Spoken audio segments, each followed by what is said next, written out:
नमस्कार दोस्तों, एक बार फिर से आप सभी दोस्तों का आपके अपने YouTube चैनल पर बहुत बहुत स्वागत है। दोस्तों, आज की जो सभी बड़ी खबरें, मुख्य समाचार सामने निकल के आ रहे हैं, आगे एक एक करके इस वीडियो में जानेंगे। हर वो जरूरी खबरें आप तक पहुंचाएंगे जो गोदी मीडिया आपको खबरें नहीं दिखाता है। इसलिए इस वीडियो के अंत तक हमारे साथ बने रहिए। तो आइए दोस्तों, आज की सभी बड़ी खबरें एक एक करके जान लेते हैं। बिहार वासियों को कोरोना के मुफ्त टीके की घोषणा पर घिर चुकी है बीजेपी। आरजेडी ने लगाया है मौत का भय बेचने का बड़ा आरोप। आप लोगों को दोस्तों बताते चलें, बीजेपी ने बिहार विधानसभा चुनाव के लिए घोषणा पत्र जारी करते हुए ऐलान किया है कि वह राज्य के लोगों को कोरोना वैक्सीन मुफ्त में लगवाएगी। तो वहीं अब इस पर काफी विवाद शुरू हो चुका है और चौतरफा बीजेपी घिरती हुई नजर आ रही है। इस पूरे मामले में आरजेडी ने बीजेपी से सवाल किया है कि अगर वह सत्ता में नहीं आई तो क्या लोगों को वैक्सीन नहीं देगी। तो वहीं शिवसेना ने कहा है कि वैक्सीन के आने से पहले ही यह चुनावी जुमलों का हिस्सा बन गई है। तो वहीं आरजेडी ने इस वादे को लेकर के बीजेपी पर जोरदार हमला बोला है और पूछा है कि अगर राज्य में उनकी सरकार नहीं बनती है तो क्या वह लोगों को मुफ्त में वैक्सीन नहीं देगी। आरजेडी ने ट्वीट कर कहा, कोरोना की वैक्सीन देश की है, ना कि भाजपा की। वैक्सीन का राजनीतिक इस्तेमाल दिखाता है कि इनके पास बीमारी और मौत का भय बेचने के अलावा कोई भी विकल्प नहीं बचा है। बिहारी स्वाभिमानी है, चंद पैसों में अपने बच्चों का भविष्य नहीं बेचते हैं। ये यहाँ पर कहना है आरजेडी का और जोरदार हमला बोला है बीजेपी पर। इसके साथ ही एक और बड़ी अपडेट दोस्तों जान लेते हैं। बिहार में कोरोना के मुफ्त टीके के बीजेपी के वादे पर राहुल गांधी का तंज। राहुल गांधी ने कहा, अपने अपने राज्य के चुनाव की तारीख देखकर जाने कब मिलेगी वैक्सीन। आप लोगों को दोस्तों बताते चलें, चुनावी घोषणा पत्र में बिहार के लोगों के लिए मुफ्त में कोरोना वैक्सीन का वादा कर बीजेपी बुरी तरीके से फंस गई है। विपक्षी दल उस पर हमलावर हो चुके हैं। इस बीच कांग्रेस के पूर्व अध्यक्ष राहुल गांधी ने इस पूरे मामले को लेकर के मोदी सरकार पर तंज कसा है। उन्होंने कहा है कि अब देशवासी राज्यवार चुनावों के शेड्यूल को देख करके पता लगाएं कि उन्हें कोरोना की वैक्सीन कब मिलेगी। दरअसल दोस्तों, राहुल गांधी ने तंज कसते हुए ट्वीट किया, भारत सरकार ने कोविड वैक्सीन वितरण की घोषणा कर दी है। ये जानने के लिए कि वैक्सीन और झूठे वादे आपको कब मिलेंगे, कृपया अपने राज्य के चुनाव की तारीखें देखें। उनका तंज है कि जहां चुनाव होंगे सिर्फ वहीं के लोगों को मुफ्त में कोरोना की वैक्सीन मिलेगी। तो यहाँ पर दोस्तों कुल मिलाकर के देख सकते हैं कि दुनिया में हर चीज का इलाज है, लेकिन सिर्फ भाजपाई बेशर्मी का इलाज नहीं है। क्योंकि कोरोना वैक्सीन जो अभी तक बनी भी नहीं है उसका भी फायदा उठाना चाहती है बीजेपी। इसके साथ ही दोस्तों एक और बड़ी खबर आप लोगों को बताते चलें। तेजस्वी यादव बोले, नीतीश कुमार भ्रष्टाचार के भीष्म पितामह हैं, सरकार बनी तो उनके कार्यकाल में हुए सभी करप्शन पर करेंगे कार्रवाई। आप लोगों को दोस्तों बताते चलें, आरजेडी के नेता और महागठबंधन की तरफ से मुख्यमंत्री पद के उम्मीदवार तेजस्वी यादव ने बिहार के सीएम नीतीश कुमार को भ्रष्टाचार का भीष्म पितामह करार दिया है। उन्होंने कहा है कि अगर हमारी सरकार बनती है तो हम नीतीश कुमार के कार्यकाल में हुए सभी भ्रष्टाचार के मामलों में निश्चित तौर पर ही बड़ी कार्रवाई करेंगे। इसके साथ ही तेजस्वी यादव ने आगे कहा है कि भ्रष्टाचार के कारण बिहार के 30,000 करोड़ रुपए डूब गए हैं। मुख्यमंत्री नीतीश कुमार ने इन मामलों पर इसलिए कार्रवाई नहीं की क्योंकि वे खुद ही इन मामलों में शामिल हैं। ये यहाँ पर तेजस्वी यादव ने जोरदार हमला बोला है नीतीश कुमार पर। इसके साथ ही दोस्तों एक और बड़ी अपडेट सामने निकल के आ रही है।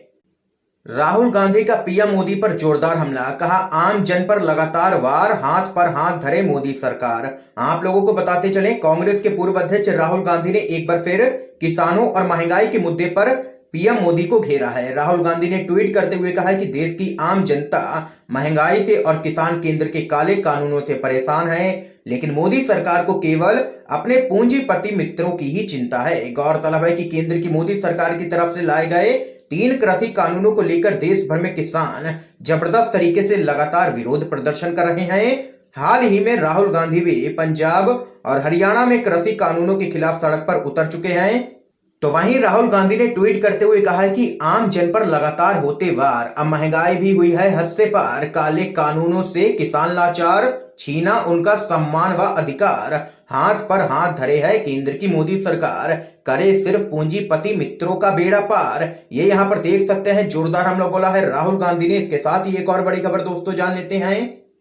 बीजेपी बिहार को कोरोना वैक्सीन मुफ्त में देगी, लेकिन यूपी को नहीं, जनता इसका जवाब जल्द ही चुनाव में देगी। ये यहाँ पर अखिलेश यादव ने जोरदार हमला बोला है बीजेपी पर। आप लोगों को दोस्तों बताते चले, बिहार में विधानसभा चुनाव से पहले बीजेपी ने अपना एक जुमला पत्र जारी किया है। इस मौके पर देश की वित्त मंत्री निर्मला सीतारमण ने कोरोना को बिहार तक ही सीमित कर दिया है। जिस कोरोना की मार पूरा देश झेल रहा है, कोरोना के टीके का देश बेसब्री से इंतजार कर रहा है, लेकिन बीजेपी ने कोरोना के आने वाले टीके का ही अपनी राजनीति चमकाने के लिए राजनीतिकरण कर दिया है। दरअसल दोस्तों, बीजेपी ने कहा है कि अगर उनकी सरकार बनती है तो बिहार के लोगों को फ्री में कोरोना का टीका लगाया जाएगा। यानी कि बीजेपी यहां पर यह कहना चाहती है कि अगर उनकी सरकार बिहार के चुनाव के बाद नहीं बनी तो बिहार की जनता को कोरोना वैक्सीन को लेकर के खुद ही आत्मनिर्भर होना पड़ेगा। तो वहीं समाजवादी पार्टी के राष्ट्रीय अध्यक्ष अखिलेश यादव ने ट्वीट करके बीजेपी पर करारा हमला बोला है।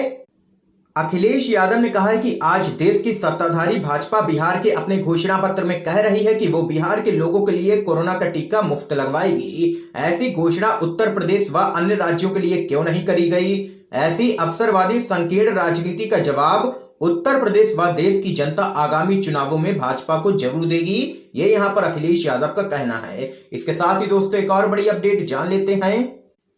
एमपी उपचुनाव, हाई कोर्ट के आदेश के बाद सीएम शिवराज की सभाएं हुई रद्द। आप लोगों को बताते चले, बिहार विधानसभा के चुनाव के साथ ही मध्य प्रदेश की 28 विधानसभा सीटों पर उपचुनाव होने हैं। कोरोना काल में चुनाव प्रचार भी सभी पार्टियों के लिए चुनौतीपूर्ण हो गया है, क्योंकि रैली, सभाओं आदि में ज्यादा भीड़ इकट्ठा करने पर रोक लगी है। इस बीच मध्य प्रदेश हाई कोर्ट की ग्वालियर बेंच ने एक आदेश दिया है, जिसकी वजह से सीएम शिवराज सिंह चौहान की कई सभाएं रद्द हो चुकी हैं, जिसके बाद उनको लगा है एक बड़ा झटका। इसके साथ ही एक और बड़ी खबर दोस्तों जान लेते हैं।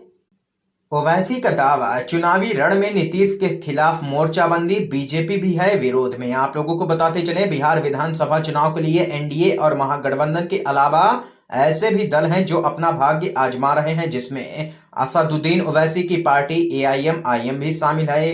राज्य में चुनाव को लेकर के अपने एक बयान में ओवैसी ने साफ कहा है कि 10 नवंबर के बाद नीतीश कुमार सीएम नहीं रहेंगे। उन्होंने दावा किया है कि बीजेपी नीतीश को रोकने के लिए हर संभव प्रयास करने में जुटी हुई है।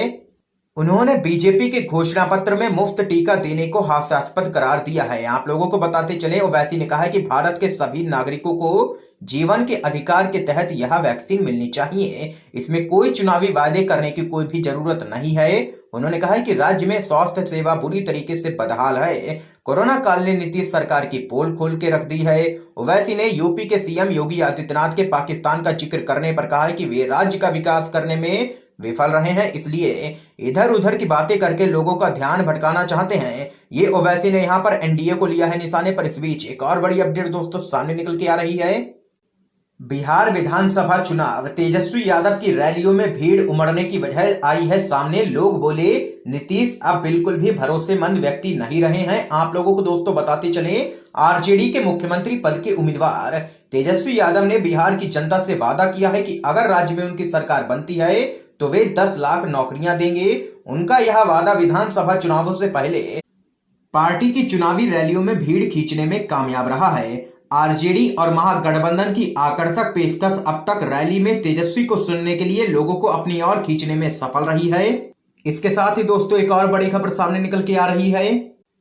बिहार में सीएम नीतीश कुमार के कथित सुशासन में 3 गुना बढ़े हैं अपहरण, डकैती और हत्या में भी हुई है काफी बढ़ोतरी। आप लोगों को बताते चले, नीतीश राज के केवल पिछले 10 साल के आंकड़े पर ही गौर करें तो 2009 से 2019 के बीच बिहार में हत्या के मामलों में 5 से 6% की बढ़ोतरी देखने को मिली है।